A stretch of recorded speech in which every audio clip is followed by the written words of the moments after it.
الذين آمنوا ربنا إنك رؤوف رحيم صدق اللہ العظیم۔ پڑھ لیجئے درود و سلام۔ الصلاۃ والسلام علیک یا رسول اللہ، الصلاۃ والسلام علیک یا حبیب اللہ، الصلاۃ والسلام علیک یا رحمۃ للعالمین۔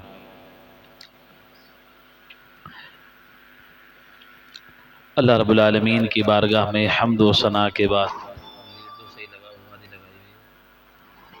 پوری حمد و صلات کے بعد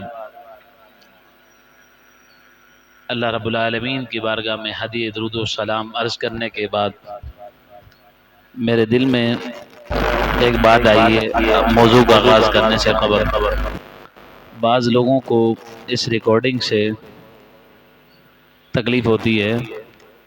میرا ان سے سوال ہے کہ موبائل میرا، لیڈ کا خرچہ میرا، اسٹینڈ کا خرچہ میرا، اور تکلیف ان کو۔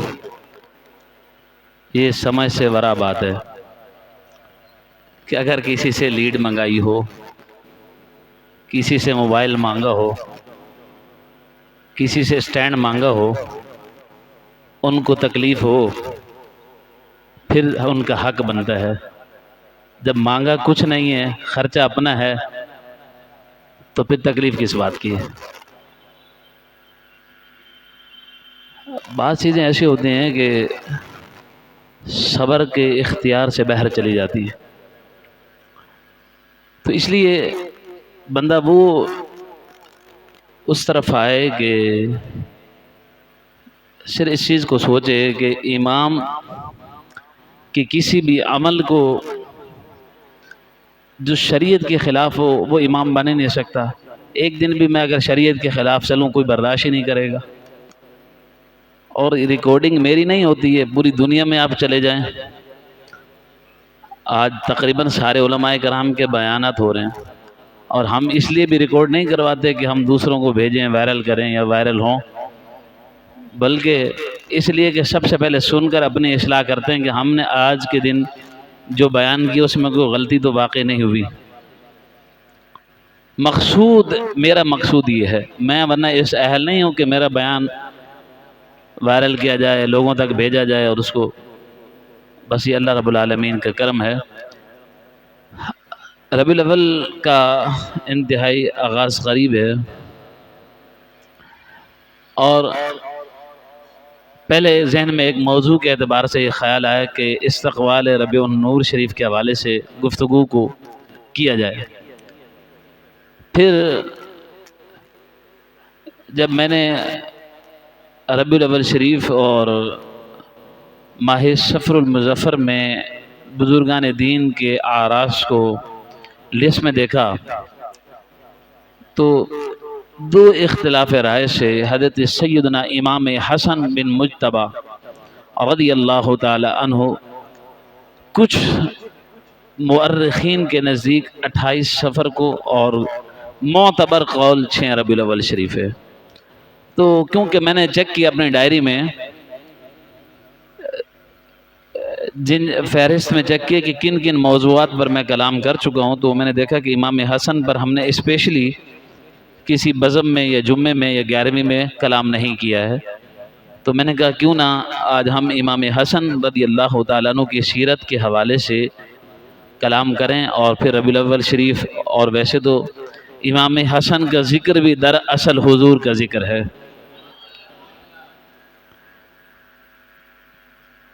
تو اس وجہ سے کیونکہ یہ محبوب کی نسبتیں ہیں، امام حسن محبوب کی نسبت ہے، اور پھر حضور کی جتنی بھی نسبتیں ہیں ان میں سب سے اعلیٰ اور اکمل نسبت امام حسن اور حسین کی ہے۔ سید عالم صلی اللہ علیہ وسلم کی شان محبوبیت ایسی بے مثال ہے کہ باری تعالیٰ کو اپنے محبوب مکرم کی نسبتیں بھی بہت پیاری ہیں۔ بارگاہ الہی میں نسبت محبوبیت کی قدر و منزلت کا اندازہ لگائیے کہ ایک بزرگ ہیں شیخ ابو عبداللہ محمد سلاوی رحمت اللہ تعالی علیہ، فرماتے ہیں ایک بزرگ کہ میں نے ان کو خواب میں دیکھا، شیخ محمد عبداللہ سلاوی کو، اور ان سے میں نے پوچھا کہ آپ کے ساتھ اللہ رب العالمین نے انتقال کے بعد کیسا سلوک فرمایا ہے؟ تو انہوں نے کہا بخشش کر دی ہے۔ پوچھا مغفرت کا سبب کیا ہے، بخشش کا سبب کیا ہے، یہ جو تمہیں مغفرت کا پروانہ ملا ہے اس کا سبب کیا ہے؟ تو انہوں نے کہا بِشَيْءٍ مِّنَ النِّسْبَةِ بَيْنِي وَبَيْنَ رَسُولِ اللَّهِ صلی اللہ علیہ وسلم، مجھے سرکار دو عالم صلی اللہ علیہ وسلم کے ساتھ کچھ نسبت تھی، وہی نسبت میری بخشش کا سبب بن گئی۔ پوچھا کیا نسبت یہ تھی کہ آپ سعادات ہیں، سید ہیں؟ فرمایا لا، نہیں۔ پوچھا فَمِنْ أَيْنَ النِّسْبَةُ، آپ کی رسول اللہ صلی اللہ علیہ وسلم کے ساتھ کیسی نسبت ہے؟ انہوں نے کہا کہ كَنِسْبَةِ الْقَلْبِ إِلَى الرَّاعِي، کیا فرمایا کہ كَنِسْبَةِ الْقَلْبِ إِلَى الرَّاعِي، کہا کہ میری نسبت سرکار سے ایسے ہے، فرمایا کہ جو کتے کو مالک کے ساتھ نصیب ہوتی ہے۔ کہا کہ میری نسبت وہ آقا ہیں، میں ان کا غلام ہوں، وہ میرے مالک ہیں، میں ان کے در کا فقیر ہوں۔ کہا میری نسبت فقط میرے آقا سے یہ تھی، اس نسبت کی برکت سے اللہ رب العالمین نے مجھے بخش دیا اور مجھ سے راضی ہو گیا ہے، کوئی اور بڑی نسبت نہیں تھی۔ نتیجہ کیا نکلا؟ حضور سے چھوٹی سی نسبت بھی بخشش کا بہانہ بنا دیتی ہے۔ یہ تو شیخ محمد عبداللہ سلاوی کی نسبت تھی، اور پھر امام حسنین کریمین کی شان کا عالم کیا ہوگا کہ جو رسول اللہ صلی اللہ علیہ وسلم کے شہزادے ہیں، جگر پارے ہیں، حضور صلی اللہ علیہ وسلم کی جن سے بے پناہ محبت ہے، اور جو محبوب آقا صلی اللہ علیہ وسلم کی نگاہوں میں محبت کا مرکز و محور تھے، تو جب ایک غلام کی نسبت حضور سے ایسی ہو، اور پھر جو حضور کا خون ہو، حضور کے جگر پارے ہوں، اور حضور صلی اللہ علیہ وسلم نے جن کے متعلق فرمایا کہ یہ میرے جگر ہیں، میرے ٹکڑے ہیں جگر کے، تو پھر آپ کے اور میرے امام اہل سنت الشاہ امام احمد رضا خان فاضل بریلوی علیہ الرحمہ نے اشعار کی صورت میں فرمایا کہ حسن مجتبی سید الاسخیاء، راقب دوش عزت پہ لاکھوں سلام، روح سخاوت پہ لاکھوں سلام، چاشنی گیر عصمت پہ لاکھوں سلام۔ امام حسن مجتبی رضی اللہ تعالی عنہ کا ذکر خیر جہاں باعث برکت ہے، آپ کی سیرت بھی دنیا اور آخرت سنوارنے کے لیے رہنمائی فراہم کرتی ہے۔ امام حسن رضی اللہ تعالیٰ عنہ کے یوم وصال کی مناسبت سے سبط رسول سیدنا محمد حسن مجتبی بن سیدنا المرتضی رضی اللہ تعالیٰ عنہما ہجرت نبویہ کے تیسرے سال رمضان المبارک کی 15ویں شب مدینہ طیبہ میں پیدا ہوئے۔ سرکار عبد قرار سرکار اقدس صلی اللہ علیہ وسلم نے اپنے دست مبارک سے گھٹی عنایت کی، اور ہمارے ہاں تو بزرگ گھٹی عنایت کرتے ہیں نا، حضور تو ایک بار نے کئی بار امام حسن اور حسین کی زبان مبارک کو چوسا کرتے تھے۔ اور امام حسن اور حسین کو جب پیاس لگ جاتی تو امام حسین اور امام حسن کے منہ میں حضور اپنی زبان اقدس رکھ دیا کرتے تھے. امام حسن اور حسین انہیں چوس کر اپنی پیاس کو بجھا لیا کرتے تھے. اور حضور اکرم صلی اللہ علیہ وسلم نے دائیں کان میں اذان اور بائیں کان میں تکبیر سنائی. 7ویں روز عقیقہ کیا اور بالوں کا وزن کر کے چاندی کے برابر آپ نے صدقہ کرنے کا حکم دیا. وزن یعنی کہ جو بالوں کا وزن تھا اس کے برابر آپ نے چاندی کا وزن برابر کر کے ان بالوں کے برابر صدقہ کرنے کا چاندی کو حکم دیا. اور حضرت علی نے آپ کا نام حمزہ تجویز کیا مگر رسول اللہ صلی اللہ علیہ وسلم کے حکم پر آپ کا نام حسن منتخب فرمایا گیا. 8 سال امام حسن سرکار اقدس صلی اللہ علیہ وسلم کی ظاہری حیات اقدس میں آپ کا پیار پایا. کبھی حضور کی گود میں بیٹھتے, کبھی حضور کے سینے اقدس سے چمٹتے, کبھی حضور کے کندھوں پر سوار ہوتے, کبھی انہیں حضور چومتے, کبھی سونگتے اور ایسے محبت سے نوازتے کہ اسے پڑھنے اور سننے سے ایمان تازہ ہو جاتا ہے. امام حسن حضور کے ظاہری وصال کے بعد خلفائے راشدین کی آنکھوں کا تارا رہے. اللہ نے آپ کو ایسی بے پناہ عزتوں سے نوازا کہ سینے سے لے کر حضور کے سر اقدس تک امام حسن حضور علیہ السلام کے مشابہ تھے. یعنی کہ حضور کو دیکھ لیا جائے اور امام حسن کو دیکھ لیا جائے. اللہ نے امام حسن کو ایسا بنایا تھا کہ امام حسن میں حضور نظر آتے تھے اور حضور میں امام حسن نظر آیا کرتے تھے. اب آپ کہیں گے کہ اتنی بڑی بات آپ نے کیسے کہہ دی؟ کیونکہ حضور نے خود فرمایا کہ حسن اور حسین مجھ سے ہیں, میں ان دونوں سے ہوں.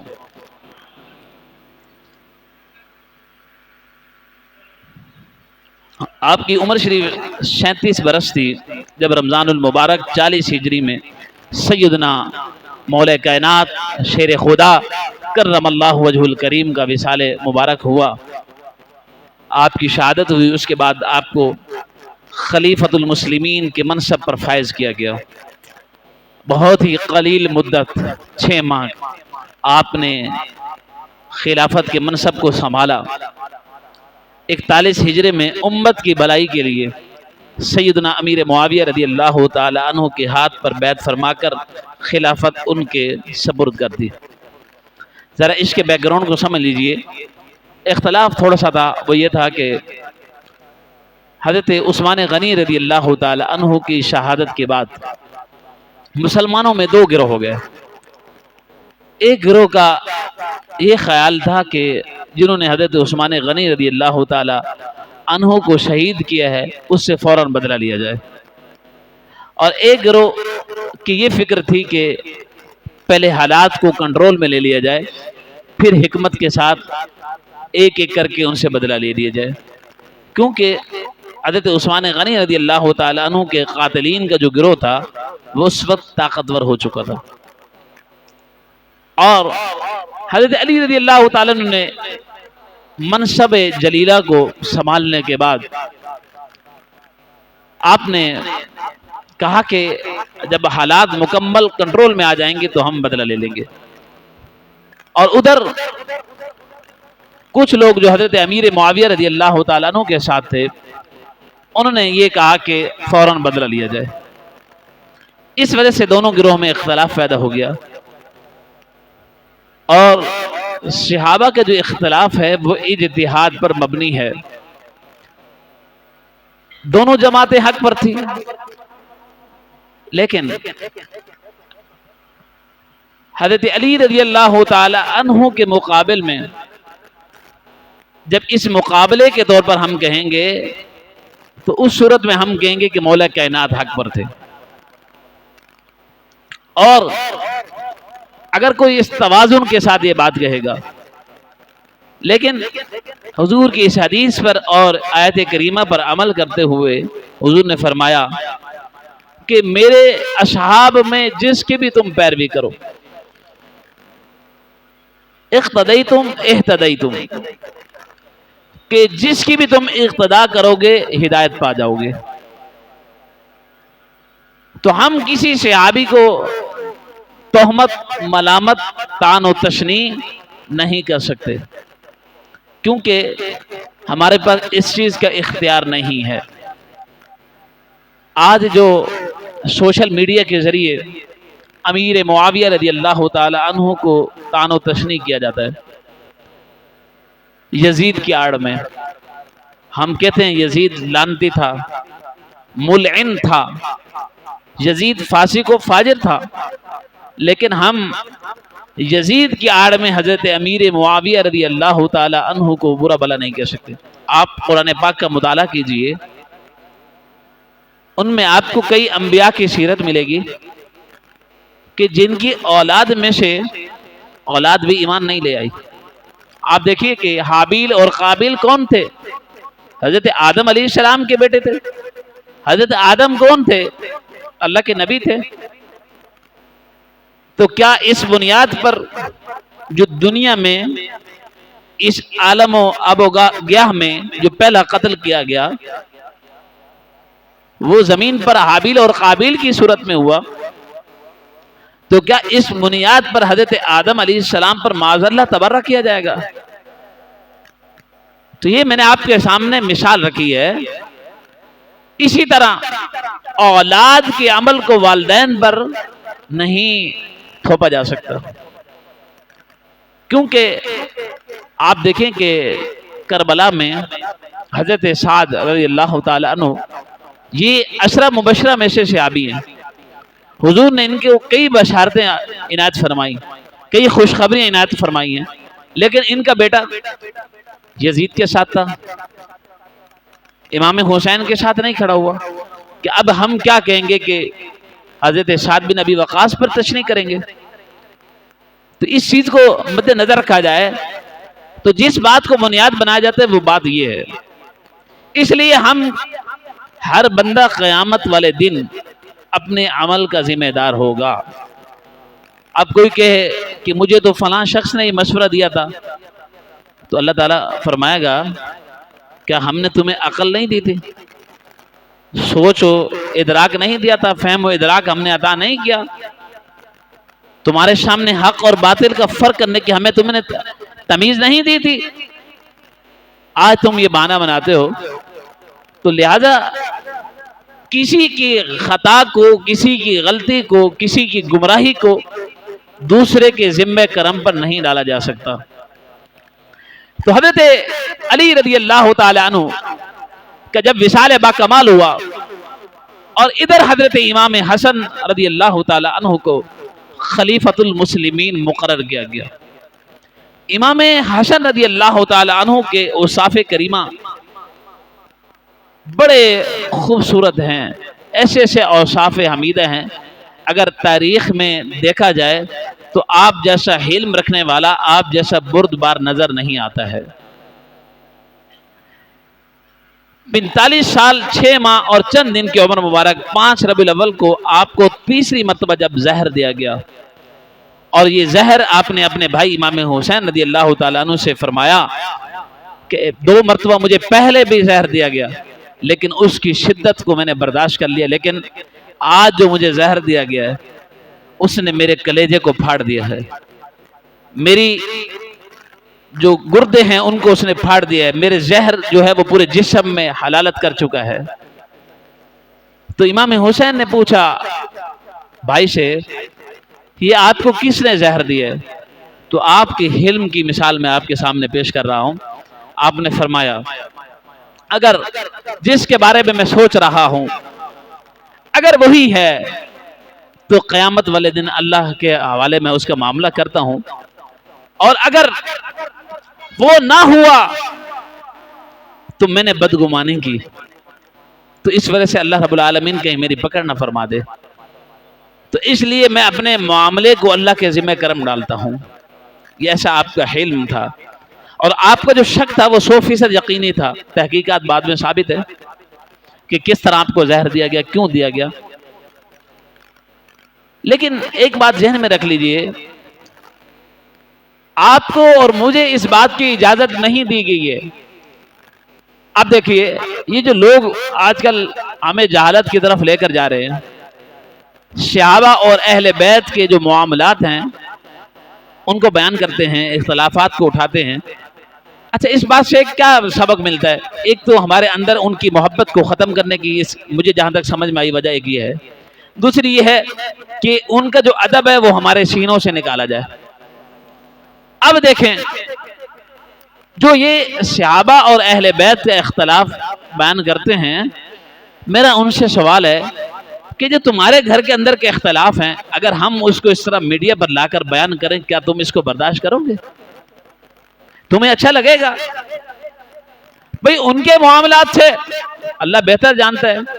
اور میں اس پر مزید کلام کر چکا ہوں پہلے بھی کہ قرآن پاک میں صحابہ کی شان کو جہاں بھی بیان کیا گیا وہ مطلقاً بیان کیا گیا، ماں سوائے ایک صحابی کا نام قرآن پاک میں موجود ہے. اور جہاں بھی مجموعی طور پر مطلقاً صحابہ کو بیان کیا گیا ہے، وہاں ضمیر جو بیان کی گئی ہے وہ جمع کی ضمیر بیان کی گئی ہے، کہیں بھی واحد کی ضمیر بیان نہیں کی گئی. واحد اور جمع میں فرق آپ سمجھتے ہیں کہ واحد ایک کے لیے، جمع دو سے زائد کے لیے، دو یا اس سے زائد کے لیے. تو اللہ رب العالمین ازل سے ابد تک جو ہونے والا اس کا علم رکھتا ہے، ہمارا عقیدہ ہے.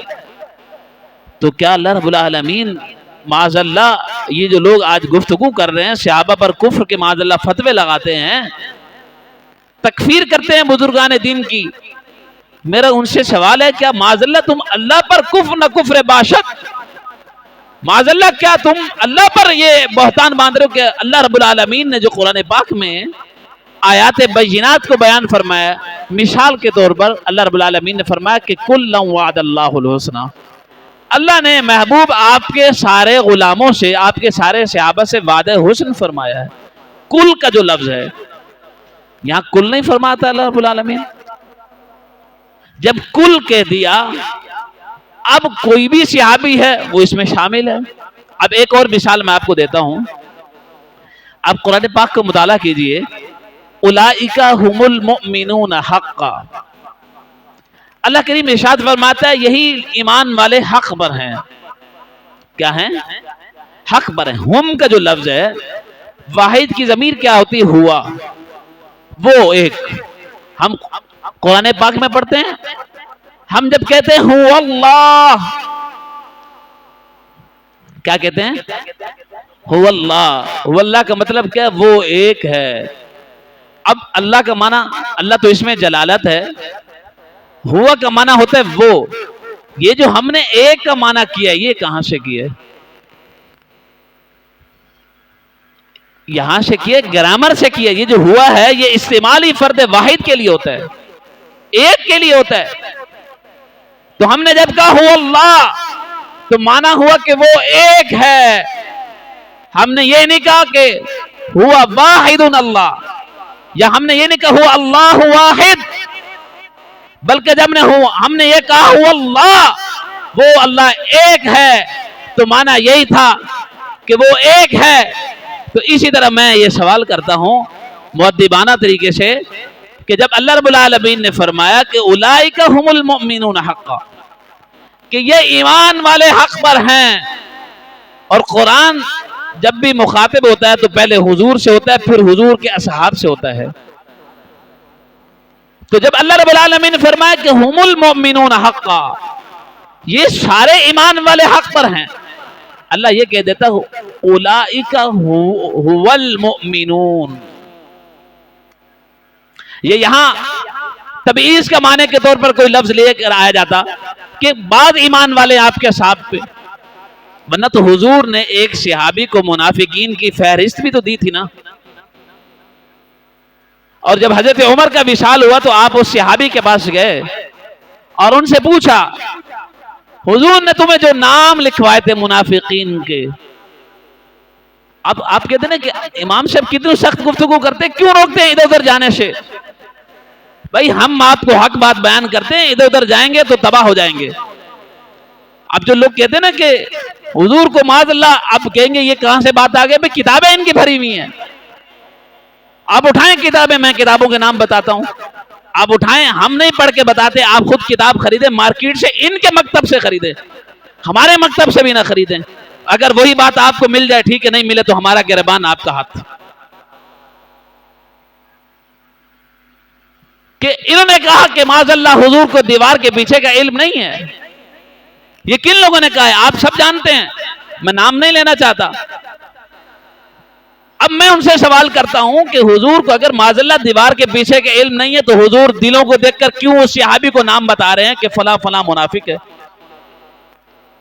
بات سمجھ میں نہیں آئی لگتا آپ کو؟ حضور نے پوری ایک لسٹ تیار کروائی۔ اب حضرت عمر گئے، جب آپ زخمی ہوئے نا تو آپ نے اس صحابی کو بلایا، کہا کہ وہ جو حضور نے تمہیں لسٹ تیار کروائی تھی اس میں میرا نام تو نہیں ہے؟ اس نے کہا حضور نے مجھے منع فرمایا تھا، لیکن کیونکہ تمہارا وقت ہے آخر میں بتا دیتا ہوں، عمر تم تو بڑے خوش نصیب ہو، حضور تم سے راضی تھے، تمہارا اس لسٹ میں نام نہیں ہے، تم منافقین میں سے نہیں ہے، تم تو اہل ایمان میں سے ہو۔ اگرچہ انداز بیان کو شوق نہیں، ہر بات کو اس بنیاد پر نہ سوچیں کہ یہ کیا کہتے ہیں کوئی قرآن پڑھنے والا اچھا ہو یا دیگر معاملات ہوں یا بڑے بڑے ادارے بنانے سے کیا ایمان مضبوط نہیں ہو جاتا؟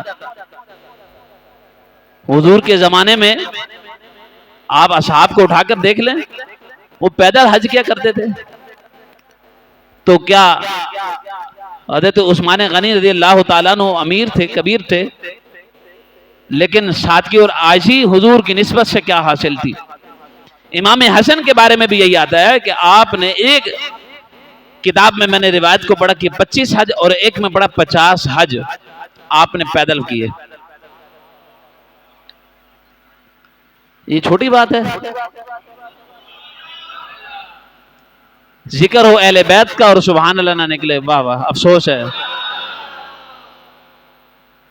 امام حسن رضی اللہ تعالیٰ عنہ سے پوچھا گیا کہ آپ سوار ہو کر سواری کے بندوبست کریں، حکم فرمائے تو کئی غلام سواری لے کر حاضر ہو جائیں، آپ پیدل حج کیوں کرتے ہیں؟ کہا کہ جس مالک کی دہلیز پر میں حاضر ہونے کے لیے جا رہا ہوں، مجھے حیا آتی ہے کہ اس مالک کی بارگاہ میں اس طرح سوار ہو کر جاؤں۔ امام حسن کے بارے میں پڑھا گیا، میں نے، آپ فرماتے ہیں کسی نے آپ سے پوچھا کہ زمین پر بیٹھ کر حرم کعبہ میں جو مٹی ہے، ریت ہے، اس میں اپنے سر کو پیشانی کو لگاتے ہوئے آپ جا رہے ہیں اور دعائیں کرتے جا رہے ہیں، تڑپتے ہوئی ندائیں ہیں۔ لوگ قریب ہوئے، پوچھا کون ہے، دیکھا تو وہ کوئی اور نہیں امام حسن ہے۔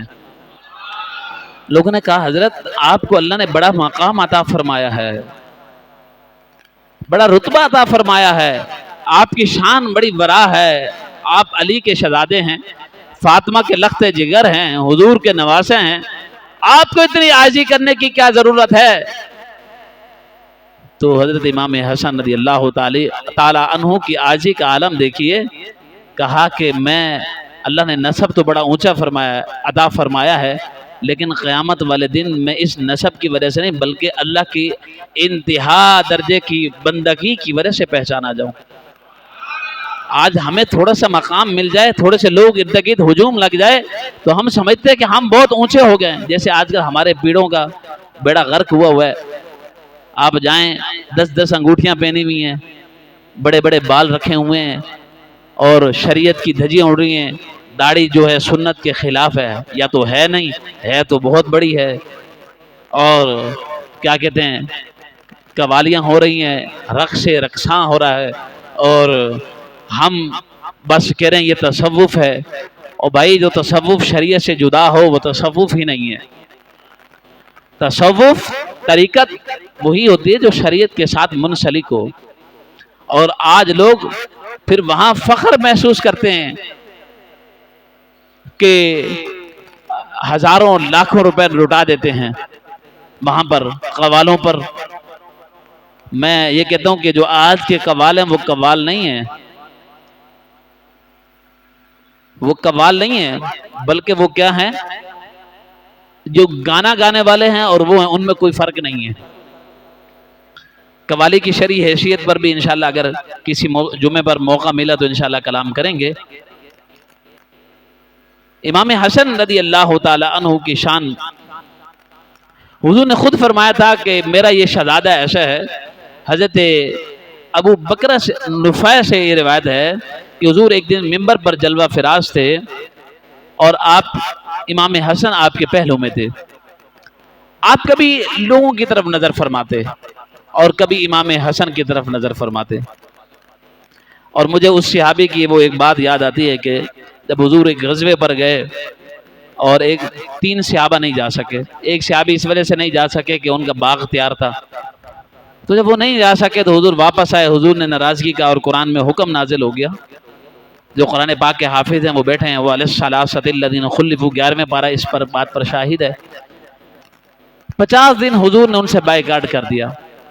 حضور کی جو محبت کا عالم ہے، میں جب پڑھتا ہوں تو یقین کریں کہ دل کانپ جاتا ہے۔ وہ صحابی جب حضور کی مجلس میں آتے، کیونکہ اللہ نے منع فرما دی تھی کہ محبوب آپ نے ان سے کلام نہیں کرنا ہے، وہ جب صحابی آتے حضور کی طرف دیکھتے، حضور سر کو جھکا لیتے، نہیں دیکھتے، لیکن جب وہ صحابی اپنی نگاہوں کو نیچے جھکاتا پریشانی کے عالم میں، تو حضور فرماتے اگر یہ دیکھتا ہے اور میں اس وقت اسے نہیں دیکھتا، کہیں یہ میرا غلام تڑپ نہ جائے، ندامت تو ہے، احساس تو ہے، غلطی تو ہو گئی ہے، لیکن ہے تو غلام۔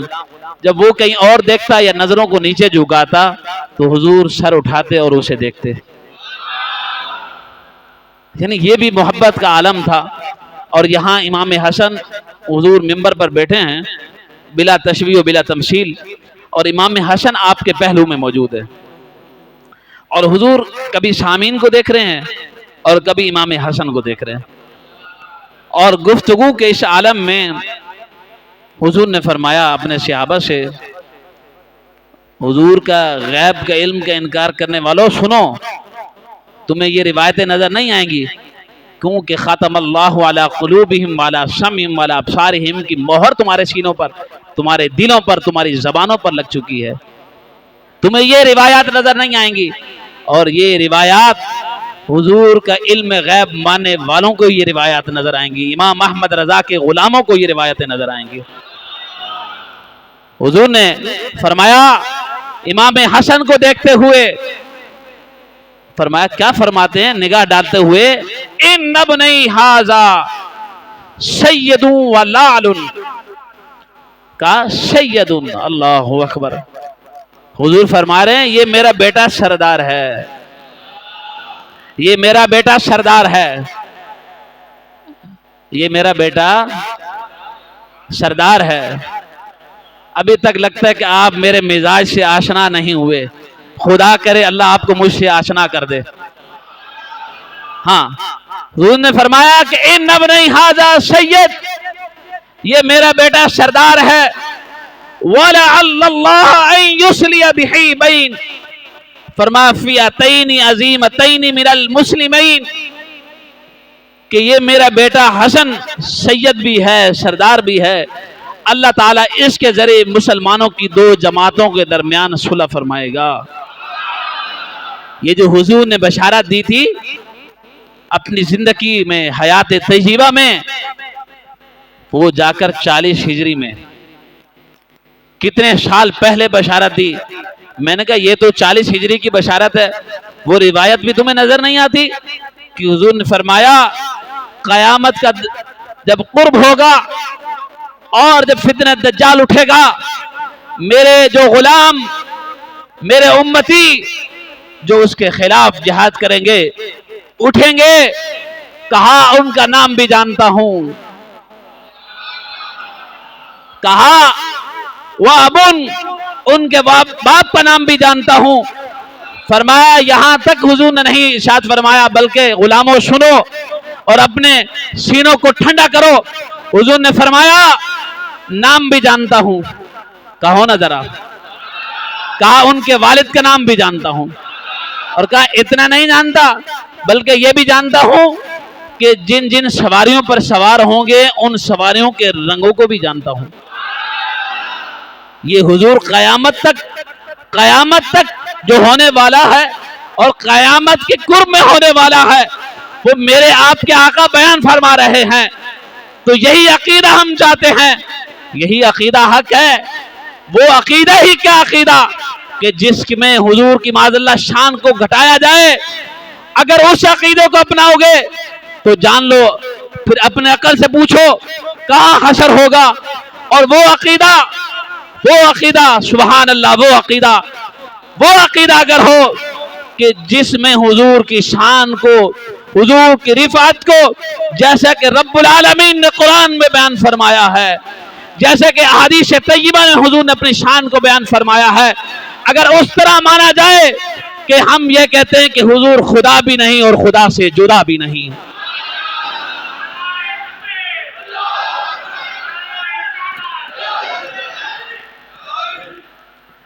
اللہ کریم آپ کے جوش کو سلامت رکھے. آپ نے ماشاءاللہ وقت اوپر چلا گیا ہے کہ پچھلے جمعے میں بھرپور تعاون کیا, اب تک تعاون کی نوید ہے. اللہ آپ کے اس تعاون کو قبول فرمائے. بس ایک آپ سے اجازت لینی ہے, وہ یہ ہے کہ آپ نے ماشاءاللہ جو ایک ضرورت تھی وہ پوری ہوئی, اس مد میں ضرورت جتنی تھی وہ پوری ہوئی, مزید کچھ اماؤنٹ بچ گیا. شریعت کے کچھ تقاضے ہیں کہ جو مال دیتا ہے اور جس مصرف میں دے, اس مصرف میں آپ جس کو مالک بنائیں کہ آپ نے اس میں ہی خرچ کرنا ہے, وہ اس کے سوا اگر خرچ کرے گا تو گناہگار ہوگا. تو اجازت آپ لوگ یہ نیت کر لیں کہ اس مصرف میں جو ابتدائی مال ہے جمع ہوا جو لگے گا, اس کے علاوہ جن جن احباب کا مسجد میں اس مصرف کے علاوہ مال وہی جو رقم آپ نے دی ہے, اگر آپ اجازت دے دیں خرچ کرنے کی تو یہ ہے کہ اس کو ہم دیگر مصارف میں خرچ کر سکتے ہیں. اگر آپ اجازت نہیں دیں گے تو خرچ کرنے والا سنگین گناہگار ہوگا, یہ ذہن میں رکھیے. تو اس لیے آپ اس بات کی نیت کر لیں کہ اس کو کلی اختیارات کے ساتھ دے دیں کہ اس کو مسجد کے معاملے میں کہیں بھی خرچ کیا جا سکے. ٹھیک ہے, آپ کلی اجازت دیتے ہیں؟ ٹھیک ہے. اور اسی طرح ایک علامہ صاحب نے مجھے پرچی دی ہے, یہ سرجانی ٹون گلشن عارب سیکٹر 51 میں جامع مسجد صدیق اکبر زیر تعمیر ہے, اور وہاں دور دور تک اہل سنت کی کوئی مسجد نہیں ہے. تو میری گزارش ہے کہ آپ تمام احباب اس تعمیر شدہ مسجد سے بھی جتنا ہو سکے تعاون فرما کر ثواب دارین حاصل کریں. اللہ کریم آپ کی کوششوں کو, کاوشوں کو قبول و منظور فرمائے. وما علیہ الا البلاغ المبین.